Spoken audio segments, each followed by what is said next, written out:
Watukufu Islam, baada ya kumshukuru Allah pamoja na kumtakia rahma mtume wetu Muhammad, nachukua fursa hii adhim kukuhusia ndugu yangu katika imani iliyo sahihi ya Uislamu, bila ya kuisahau nafsi yangu ni mwenyewe, tushirikiane katika jambo kubwa la kumtii Allah subhanahu wa ta'ala. Ndugu zangu, tumtii Mwenyezi Mungu subhanahu wa ta'ala, tukatazike na makatazo yake Mwenyezi Mungu subhanahu wa ta'ala, na tufahamu ya kuwa tukiwa katika utaratibu huu sisi ni wenye kufanikiwa katika haya maisha mafupi ya dunia, kadhalika ni wenye kufaulu katika maisha ya milele ya akhira. Watukufu wa Islam, tumshukuru sana Mwenyezi Mungu, Allahu Akbar, kwa neema zake na fadhili zake,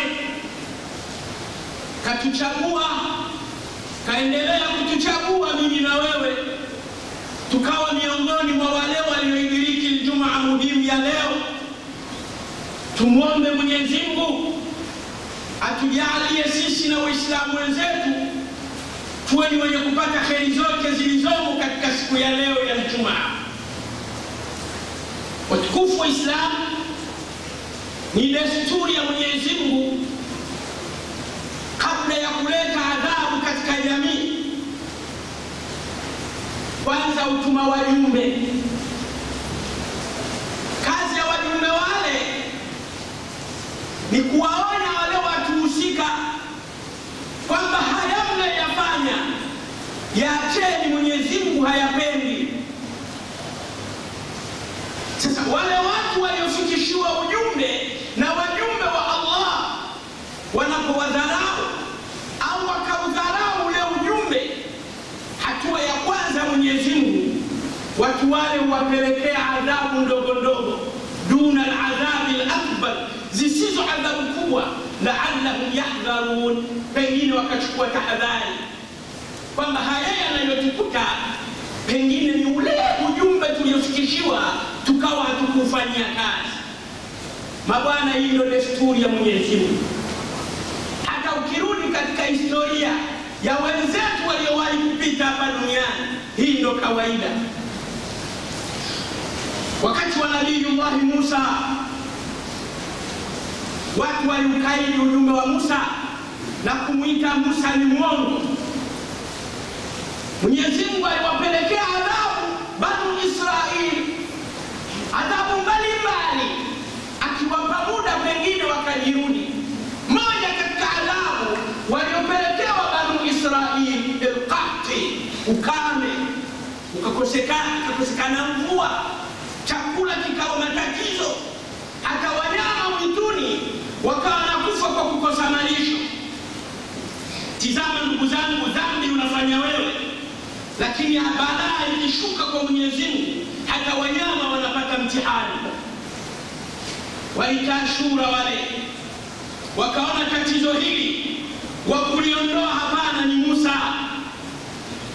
Tumwendee Musa amwombe huyo Mungu anayetutangazia alete mvua.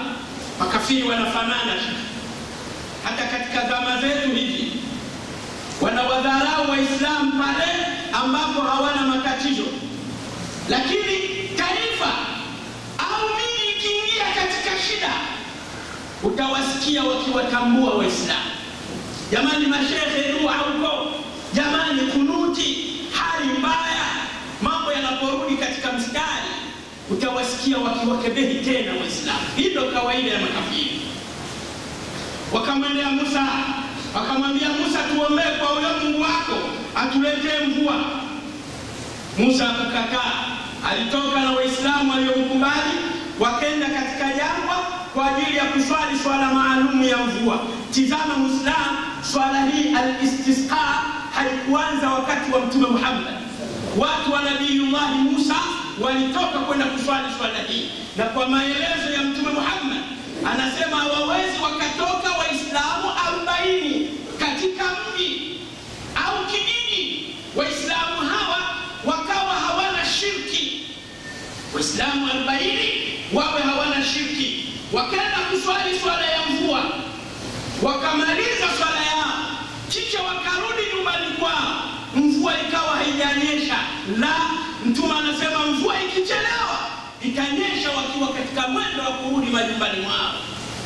Watu 40 ambao si washirikina.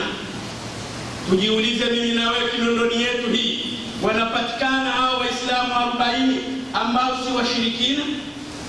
Mtume Muhammad anasema ashirku fi hadhihi al-umma akhfa min nabibati namlati sauda fi safati sauda fi dhulmati al-layl.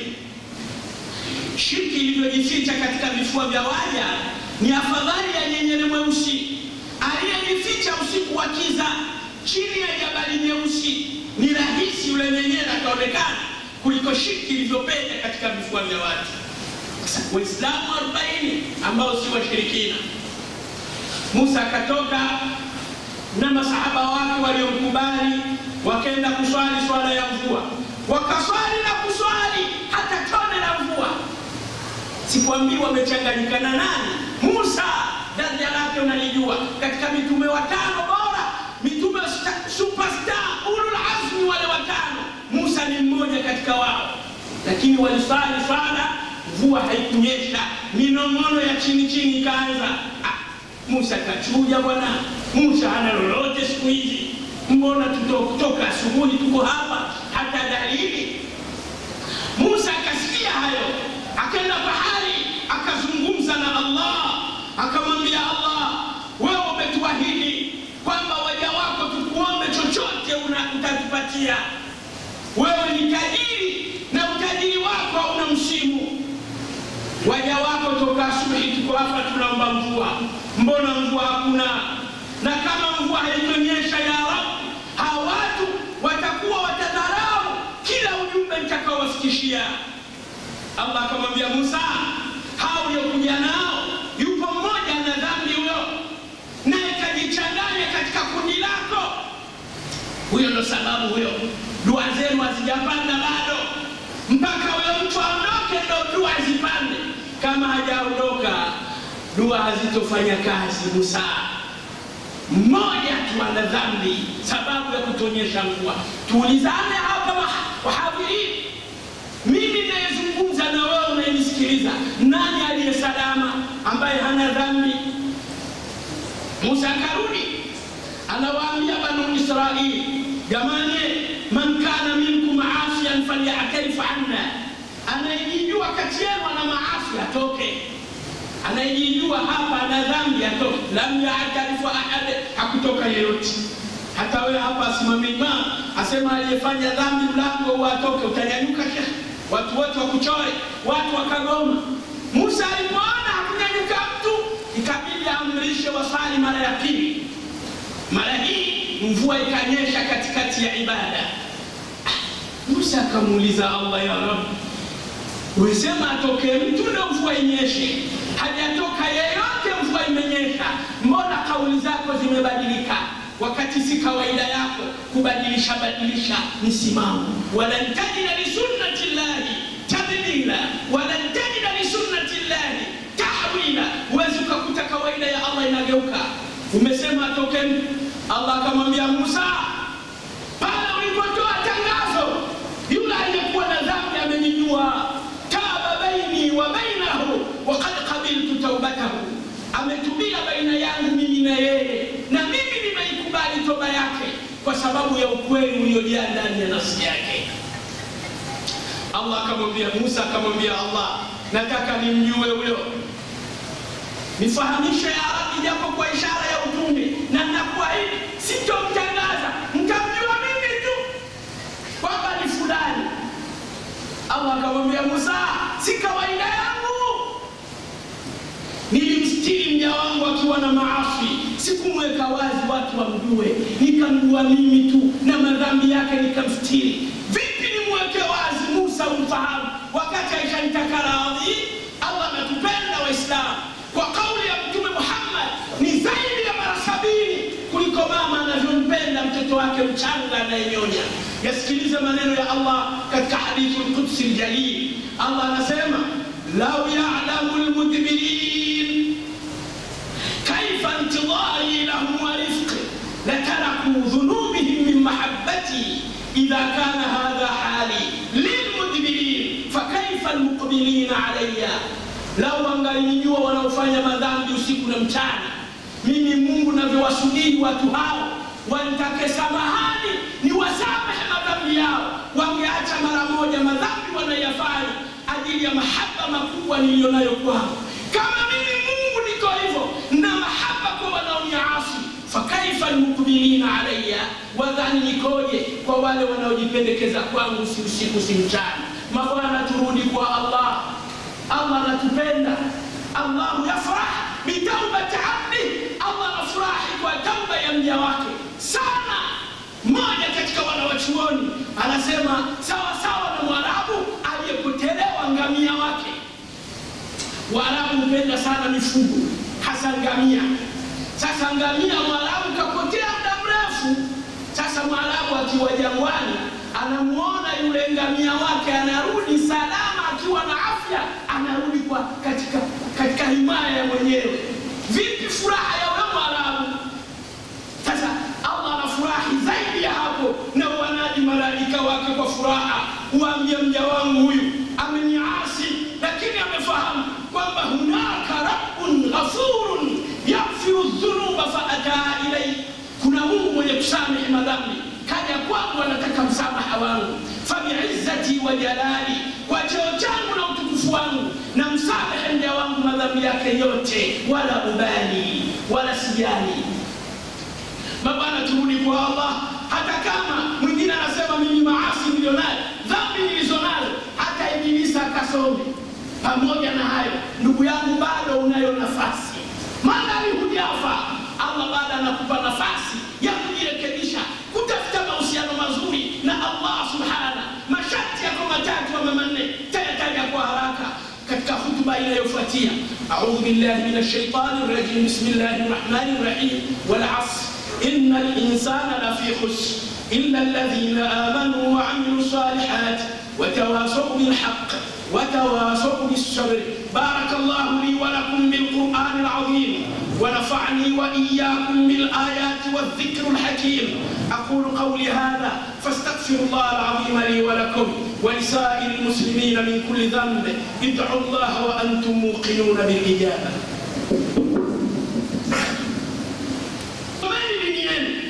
Kina baba, hakikishani mabinti zenu wanasoma Uislamu hakika. Kwa nini? Leo ulimwengu wa maadui wa Uislamu wanatumia unyonge na udhaifu wa wanawake kutojua dini yao kuwachonganisha na Uislamu, kwamba Uislamu hauwapendi, Uislamu ni dhidi yao. Wao ujue Uislamu. Hata hutuba ya mwisho ya Mtume Muhammad ametuhusia kuhusu wanawake tukae nao vyema. Mtume anasema fala tadribuhunna bighairi dhanbin, siwapige wanawake bila ya kosa. Wa man darabahunna bighairi dhanbin kuntu khasmuhu yawm alqiyama, atakayepiga mwanamke bila ya kosa, mimi Mtume nitakuwa mgomvi wake siku ya Kiyama. Ilo furushi ulilonalo baba yangu kulibeba uwezi, uongomvi na bwana mkubwa utauweza wapi? Sharti la pili hilo, kujuta. Lakini sharti la tatu, istiqama, simamo. Sio leo umetubu kesho unaonekana kwenye klabu ya pombe umekaa. Mimi ni dalali hapa, mimi sisi tunasubiri wateja, kijiwe chetu hiki bwana mkubwa. Mtume anasema mwenye kukaa meza inayonywa ulevi, huwa unakunywa maji au soda, wenzako wanakunywa ulevi, nyote pale mnahesabika mnakunywa ulevi. Au umekodisha nyumba yako imegeuzwa baa, wewe unachukua kodi ile unaenda kununua sukari ile tunakunywa chai, kwa akili yako unaona ni chai ile si chai, bado unakunywa pombe ile. Sayyidina Ali anasema si kila kinacholiwa ni chakula. Wapo wanaokula nyama zao, wapo wanaokula damu zao. Allah tujalie tule halali. Ndugu zanguni, hutuba ya leo inatutaka turudi kwa Allah subhanahu, sababu hali ni mbaya. Hali ya dunia ni mbaya. Kila kukicha wanadamu wana plani staili mpya namna gani tumkere Mwenyezi Mungu subhanahu wa ta'ala. Leo wenye hela zao, wenye ulimwengu wao walioushika, tunaona ndio wenye akili, ndio wanatumia kila elimu, kila neema aliyowapa Allah kuhakikisha kwamba mapenzi ya jinsia moja yanaeleweka. Si kitu cha kawaida hicho. Hata mtu aje hapa kufanya khutba wakati ameolewa na yeye, wanataka kulazimisha hali hiyo. Mabwana, hali iko hivyo duniani. Amini msiamini, jambo hili lishafika kwetu hapa na lina asilimia kubwa ya kutuangamiza. Turudi kwa Allah, na kurudi kwa Allah si kwamba Allah ana faida. Debe lote ili Mwenyezi Mungu hana faida na hilo. Kwa taarifa yako, wanadamu na majini, tujikusanye ulimwengu mzima, sote tumtii Mwenyezi Mungu. Hakuna hata mmoja anateleza katika sisi. Allah hana faida yoyote katika hilo. Mwenyezi Mungu ni tajiri aliyejitosheleza, hana uhitaji. Au ulimwengu wote, majini na wanadamu, sote tuamue kumuasi Mwenyezi Mungu. Allah hana hasara na hilo. Na ndio maana nasema katika hadithi al-Qudsi kwamba in kanat quwwatuka, na huo ndio mwisho wa hotuba yangu, in kanat quwwatuka, chukua mstari huo, kama nguvu zako wewe tamnauka min adhabi, zitakuzuilia na adhabu zangu. Wewe si bausa, unaweza ukamudu gereza ambalo Mwenyezi Mungu ameliandaa kwa ajili ya waovu. Allah anasema fa'asi kama shita, asi unavyotaka, asi kwa mapana yote. Nenda kwa malaya wako wote, nenda kafanya mafujo zote unazozifanya. Kibali umepewa baba, wa illa kama sivyo wewe ni dhaifu, huna uwezo. Wewe ni dhaifu baba, unaenda haja ndogo na haja kubwa, wewe utaweza kumudu habari za jahannam? Moja katika sifa za jahannam, Allah anasema innaha tarmi bishararin kalqasri, hiyo cheche moja sawa sana ghorofa. Sasa Mungu anasema kama unaweza fa'asi kama shita, wa illa kama sivyo farham ala nafsika dhaifu qabla an talqani, ihurumie nafsi yako iliyo nyonge kabla hujakutana na mimi Allah. Na mwisho ni wazazi, kwa makini kwa vijana wetu, watoto wako kuwa makini nao. Sio kwamba haya mambo kama hujasimama baba katika familia, wewe ukawa mtunzaji wa familia, sio mlezi wa familia. Haya ninayosema shekhe yatakuja kunikuta. Na Mtume Muhammad anasema kullukum ra'i, kila mmoja ni mchunga, wa kullu ra'in mas'ulun 'an ra'iyatihi, na kila mchunga ataulizwa kwa kila alichokichunga. Allah atakuuliza juu ya familia. Maneno haya alipoyasema, kijana mmoja asimama akamuuliza Mtume, ya Rasulullah, mimi sina mke wala mtoto, niko peke yangu, isipokuwa indi dajaja, mimi na kuku tunamfuga, fasalusallahu anha yawm alqiyama, Allah atamuuliza siku ya kiyama. Mtume alimwambia, wallahi lau ta'akhkharta an ta'amiha wa sharabiha lahda la sa'alaka Allah yawm alqiyama. Huyo kuku kimchelewesha chakula chake na kinywaji chake muda mdogo tu, Allah atakuhoji siku ya kiyama juu ya huyo. Kama kuku, Mungu atakuuliza ulikuwa upi mlo kwa muda mwafaka, kesi hiyo mbele ya Allah. Je, hawa watoto waliokabiriwa, mwingine aoja ni wanangu alhamdulillah wako boarding unaijua shekhi. Tuulize sisi watoto wa mjini, boarding unaijua? Kuwa makini katika hilo. Boarding gani unampeleka mtoto wako? Si kila mahala panafaa.